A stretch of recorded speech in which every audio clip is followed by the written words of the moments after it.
Good morning guys! Magpo-pollinate tayo ngayon ng ating kalabasa. At ayun kayo, may bunga na siya. So kailangan natin siya i-pollinate para hindi siya malaglag. So kumuha ako ng male flower ng kalabasa. Ayan, tag-isa sila. Tapos open natin.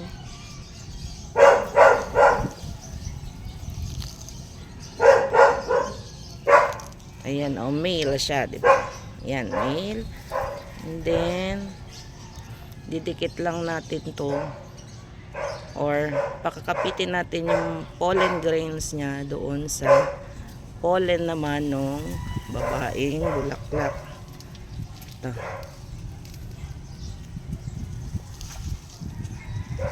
This.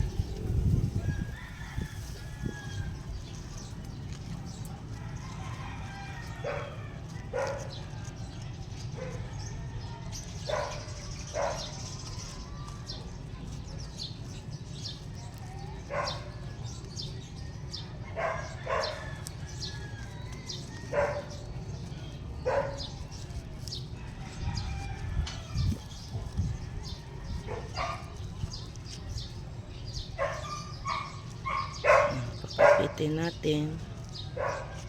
Yan. So ito namang isa. Tabilom-gam. Ganun katamis yung nectar ng flower.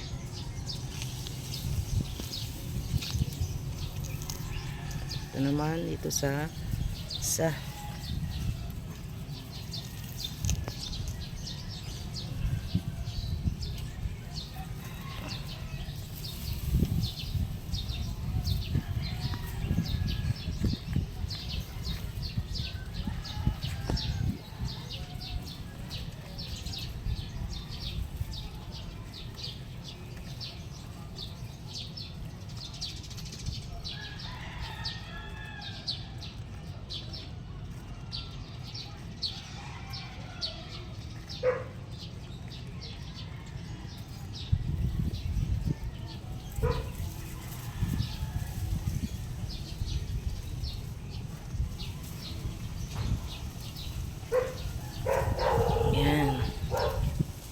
Ganda para tuloy-tuloy ang bunga, di siya malaglag, di siya malalanta.